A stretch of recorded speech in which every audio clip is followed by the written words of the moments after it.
Good afternoon, committee. We are now voting. It's Thursday, May 21st. We're going to begin voting and we're going to begin with Patrick, House Bill 23. House Bill 23, departmental bill, is identical to Senate Bill 228, which passed the Senate earlier this session. It's a bill that requires that all qualified health plans sold through the Maryland Health Benefit Exchange include pediatric dental benefits. So it's identical to the Senate bill. Second. We've got a motion, Senator Guile, and a second, Senator Classmeyer, all in favor of House Bill 23, which is identical to Senate Bill 228. Senator Lamb, you voting? Is it unanimous or do we need to roll call? Roll call, Madam Secretary. House Were Bill you? 20 Okay. House Bill 23, Vice Chair Klausmeyer. Yes. Yes. Senator Kramer. Yes. Yes. Senator Hayes. Yes. Yes. Senator Reedy. No. No. Senator Ellis. Yeah. Yes. Senator Mounts. No. No. Senator Senator Guile. Yes. Yes. Senator Lamb. Yes. Yes. Senator Hershey. No. No. Madam Chair. Yes, Yes. 7-3, 7-3. bill passes. 228. House Bill 23, Senate Bill 228. Okay. So we just did House Bill 23 and the cross file is Senate Bill 228. Oh, well, did you know that, Justin? You had the right vote? I did. That's why I was wrong. So I was on the top of the page. Okay, So I'm David. Okay. Patrick. House Bill 30. Thank you. Antonio was there too. We were wrong. Yeah.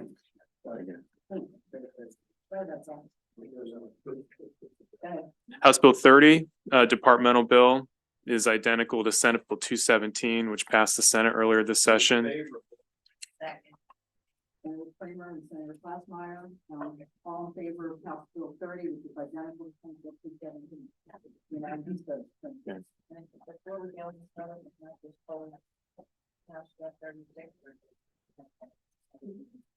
No, you can, I would like to hold House Bill 36. thank you. Okay. So House Bill 67. House Bill 67 is a departmental bill. It's identical to Senate Bill 229, which passed the Senate earlier this session. Increases the maximum civil penalty that the insurance commissioner can impose on an insurance producer or public adjuster for violations of insurance law. Good, favorable. Senator Classmeyer and Senator Kramer, all in favor of House Bill 67, identical to Senate Bill 229. Unanimous vote, I think. Yes. House Bill 90. House Bill 90, also a departmental bill, is substantially the same as Senate Bill 230. Senate Bill 230 needs a technical correction that was incorporated into House Bill 90, but in substance they're the same, and Senate Bill 230 passed the Senate earlier this session. This is a bill that requires the insurance commissioner to allow a business entity that meets the definition of a small employer to be represented by certain individuals other than an attorney at a hearing held by the commissioner. So the no changes needed to this one, so the motion would be favorable. Second. All in favor of House Bill 90. Unanimous vote. So now Patrick will amend 230. House Bill 250. Let me go back. Do we have to do anything to Senate Bill 230? Do we have to vote the amendment or it's just technical and we don't have to They'll vote take it? care of it over there. Okay. Thank Yeah. House Bill 250. This is a bill that was heard earlier this week. It's a departmental bill from the Office of Financial Regulation in the Department of Labor. This authorizes the Office of Financial Regulation to examine a third-party service provider as to services and activities performed on behalf of an entity licensed or chartered by the Office of Financial Regulation within the Department of Labor. Examples of third-party service providers include providers of data processing services, activities that support financial services such as lending and deposit taking, and internet-related services such as mobile applications. The bill authorizes the commissioner to take enforcement action against a third-party service provider who refuses to submit to an examination, refuses to pay a fee for the cost of the examination, or engages in activities the commissioner deems unsafe or unsound. The reprint here has some amendments that the department had worked on with some folks from the regulated sector who requested some amendments, and I'll just walk through them. On page 3 of 4 of the reprint, an amendment narrows the definition of a third-party service provider under the bill. And then there is some amendment language here that requires the Commissioner of Financial Regulation to notify the licensed financial institution of any examination of a third-party service provider. There's some amendment language here that specifies when and how the commissioner can get information about the third-party service provider. So after commencement of an examination of a person licensed by the commissioner or any third-party service provider who performs activities relating to financial services on behalf of a person licensed by the commissioner can request information from that third-party service provider. And if the licensed person has access to the information, the licensed person may provide that information to the commissioner with the consent of the commissioner, or if the third-party service provider fails to provide the information. And then on the next page, there's just an amendment here that specifies that the commissioner may examine an officer, director, or employee of the third-party service provider as appropriate. And then the last amendment here would clarify the examination authority of the commissioner so that it's clear that the examination powers of the commissioner authorized under the bill are in addition to any examination powers of the commissioner authorized under any other provision of law. Senator Hershey? Thank you. And up to you if you want to accept these amendments, but when that's done, if I could hold the bill, I wanted to take a look at an amendment that potentially exempts smaller businesses from this. That was one of the questions that was brought up yesterday. I think this was really aimed at banks and lenders, and some of the smaller collection agencies might be caught up in this. Thank you. So should we vote the amendments? I have one quick question. There's a letter from the Maryland Bankers Association. Do you think they addressed all of their questions with the amendments? You do? Yeah, Okay, good. Okay. their issues were. So can I have first a motion for the amendments that Patrick just discussed? Favorable. House Bill 250, favorable. Do I have a second? Thank you. That was Senator Motz. Can we vote? This is just on the amendments, not the amended bill. Okay, Senate Bill 250 on the amendments.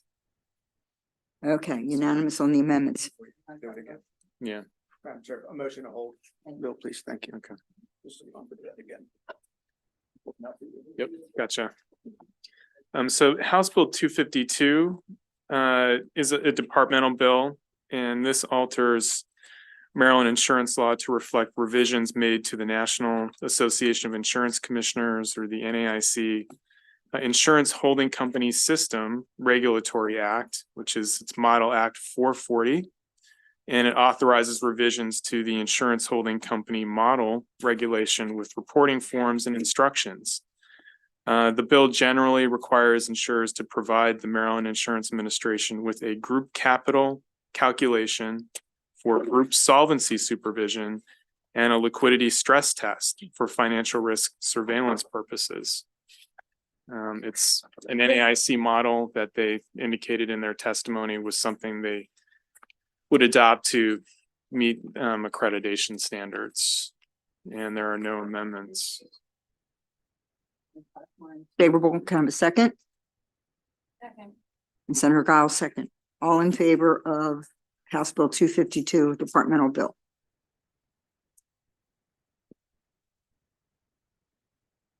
We'll do a roll call. House Bill 252, favorable. Vice Chair Klausmeier. Yes. Yes. Senator Kramer. Yes. Yes. Senator Hayes. Yes. Senator Reedy. No, it might change. No. Senator Ellis. Yes. Yes. Senator Motz. No. Senator Guile? Yes. Yes. Senator,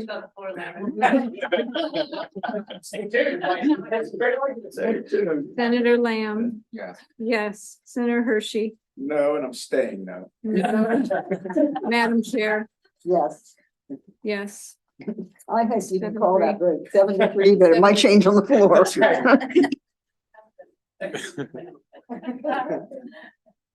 I'll give the report. House Bill 1002. This is a bill that authorizes the Attorney General, a Deputy Attorney General, or an Assistant Attorney General designated by the Attorney General to issue a subpoena for the limited purpose of furthering an ongoing healthcare fraud investigation. A subpoena may require a person to produce documentary material for inspection, copying, or reproduction, answer under oath and in writing written interrogatories, give sworn oral testimony, or provide any combination of these items. A subpoena may be served in the same manner as a subpoena issued by a circuit court. If a person fails to obey a lawfully served subpoena issued under the bill, the Attorney General may report a failure to obey the subpoena to the circuit court with jurisdiction over the matter, and the Attorney General must provide a copy of the subpoena and proof of service to the circuit court. After a hearing at which the person who allegedly failed to comply with the subpoena has had an opportunity to be heard and represented by counsel, the court may grant appropriate relief.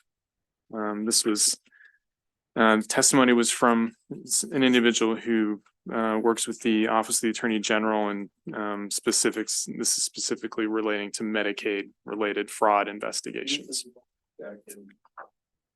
All in favor?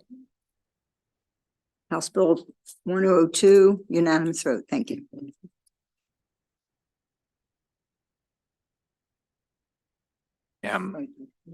So next bill on the list is House Bill 26, which is a departmental bill that is identical to Senate Bill 215, which passed the Senate unanimously earlier this session.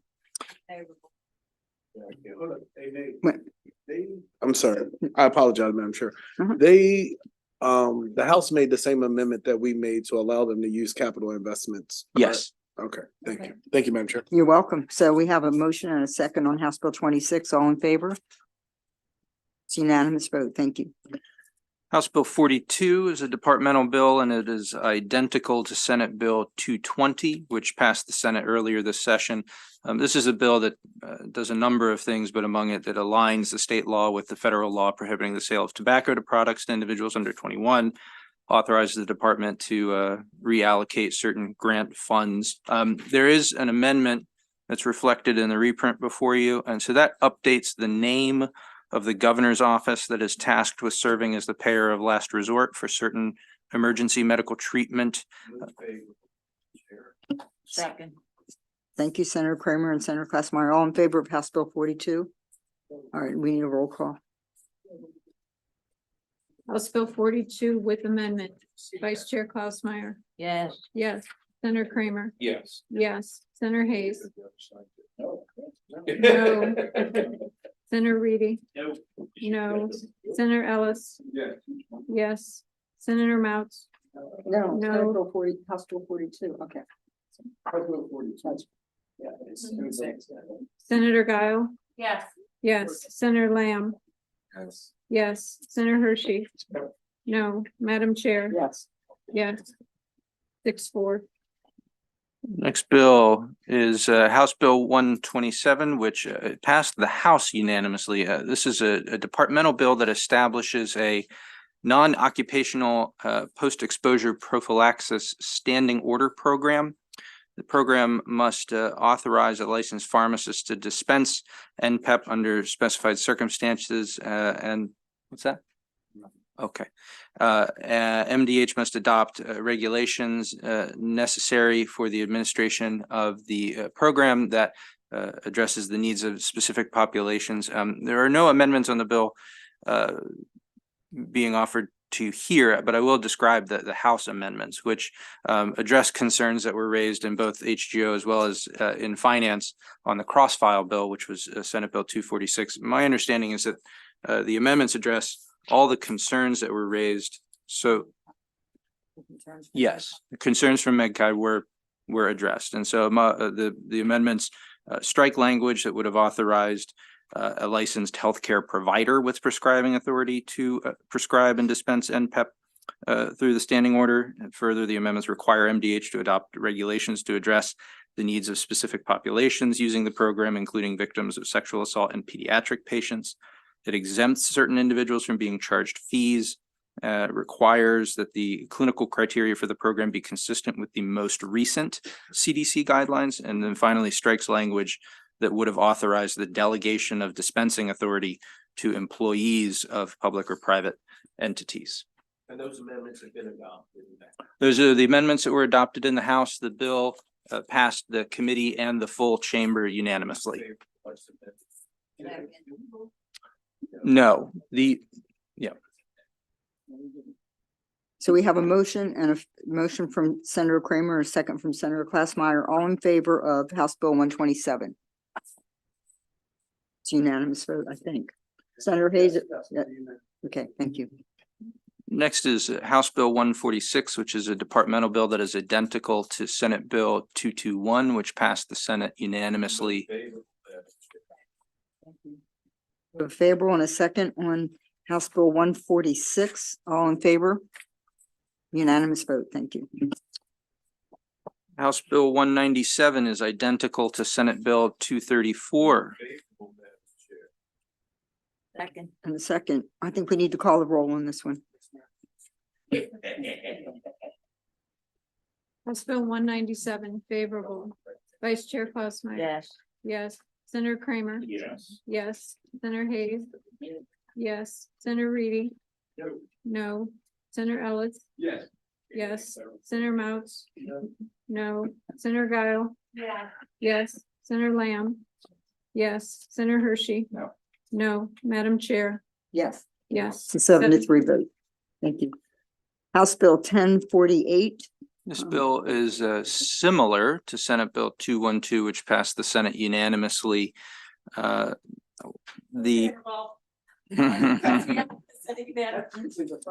Yeah.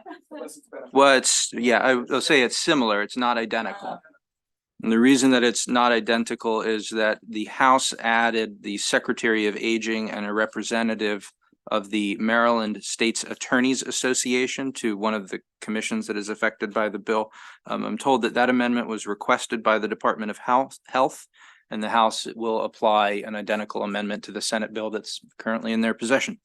Renew that. And Senator Klassmeyer, all in favor of House Bill 1048. It's unanimous vote.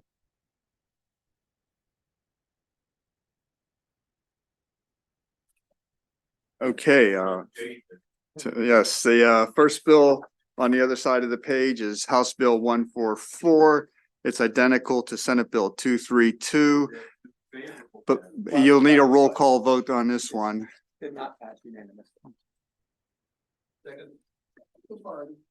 Senator Kramer, Senator Ellis, and call the roll, please. House Bill 144, Vice Chair Klausmeyer. Yes.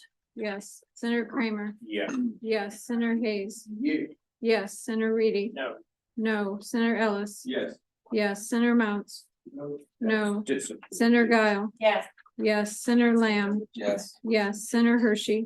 No. Madam Chair. Yes, Yes. 7-3. 7-3. Okay, the next bill is House Bill 215. It's identical to Senate Bill 226, and this passed unanimously. Gotta let them get the unanimous. Wait a minute, second. Senator Kramer and Senator Reedy, all in favor of House Bill 215. Wait a minute, Madam Chair, Senator Reed seconded. Okay, House Bill 24.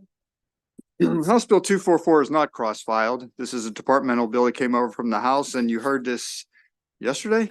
It increases all the civil penalties for most up to the same level as the federal government. So the state program will be at least as effective as the federal program. And it also subjects these penalties to the CPI, as does the federal law. Remember that she said that we could lose federal funding if we didn't Well, conform this. Well, thank you, Measure. We're awfully selective in this body about what might lose federal funding, I've noticed over the years, but can I just ask, so what are, these are fees, because we didn't have this bill, so I know we had a hearing, These are but penalties, not fees. they're penalties for Violations of the Maryland Occupational Safety and Health Law. like OSHA type violations? Yes, OSHA Oh, I'm type. definitely against this bill. But move favorable in case it'll confuse Senator Kramer. So, I don't know, can you move favorable and not vote for it? Yeah, yeah. Okay. Senator Hayes and Senator Guile. Okay, please call the roll on House Bill 244. House Bill 244 favorable, Vice Chair Klaus Meyer. Yeah. Yes, Senator Kramer. Yes, Senator Hayes. Yes, Senator Reedy. No. No, Senator Ellis. Yes, Senator Mounts. No, Senator Guile. Yeah. Yes, Senator Lamb. Yes, Senator Hershey. No, Madam Chair. Yes. Yes, 7-3. Okay, the next bill is House Bill 580. This is an administration bill that is identical to Senate Bill 477 that passed the body unanimously. Senator Kramer motion, Senator Reedy second, all in favor of House Bill 580. Okay, unanimous vote. Okay, the next bill is another administration bill.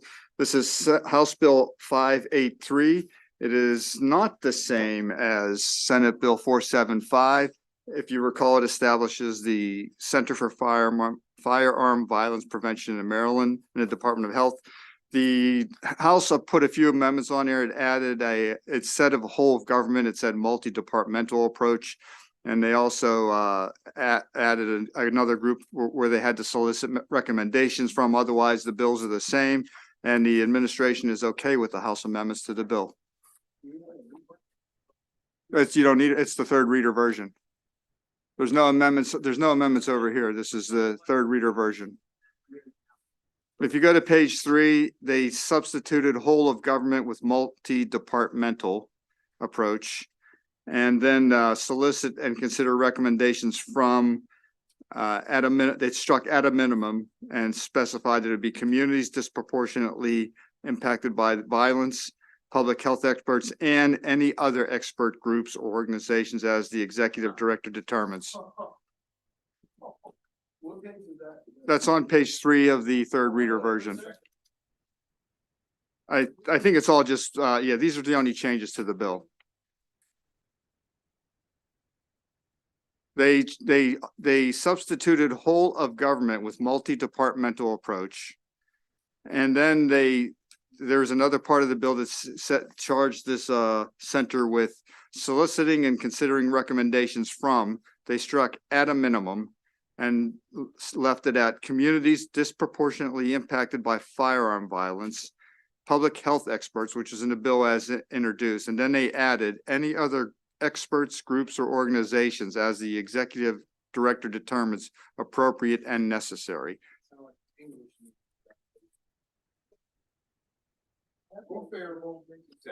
We have Senator Hayes move favorable, Senator,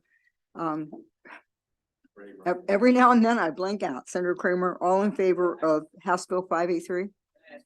Yes, you may. Amendment. Thank you. So I didn't do this on the Senate bill when we kind of did. We were in the middle of a very busy period and didn't really think of it. One thing I really would have liked is for there to be some involvement from organizations or groups that understand how firearms actually work, because that is an issue. Are we saying that this, I mean, obviously this catch-all, any other experts, groups, or organizations as the executive director determines appropriate and necessary, but that does not, I have a feeling that may not be on their radar screen. So, all right, well, it's fine. I think we should strip these amendments and send it back to them and fight over this in term. Okay. Maybe I will. Okay. I think you should understand how they.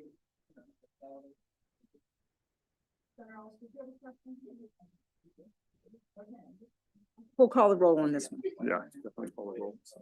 This wasn't Vote how you unanimous. want. House Bill 583 favorable, Vice Chair Klaus Meyer. Yeah. Yes, Senator Kramer. Yes. Yes, Senator Hayes. Yes, ma'am. Yes, Senator Reedy. No. Senator Ellis. Yes. Yes, Senator Mounts. No. Senator Guile. Yes. Yes, Senator Lamb. Yes, Senator Hershey. Nope. No, Madam Chair. Yes, Yes, 7-3. Okay, and the second to last bill on your list is House Bill 604. This is slightly different than Senate Bill 478, which did unanimously pass the Senate. The Senate made some technical corrections to amendments that were put on by the House. You initially passed the Senate bill with those changes, but there had to be some technical corrections regarding how folks are referred to, particularly the uniformed services. And it struck military spouses because you went with the uniformed services, and not everybody in the uniformed services would be considered a military spouse. So what you would like to do is to amend House bill to the Senate bill to make these technical corrections, and it will be the same as the House bill, Senate bill. You have a reprint in front of you which shows that. Meyer and Senator Hayes, all in favor of the amended House Bill 604. It's a unanimous vote. Okay. All in favor of the unfavorable on House Bill 874. Thank you. Unanimous. And that wraps it up. I think next week you'll start seeing normal Senate bills, not departmental Senate or House bills, not departmental House bills. Yeah.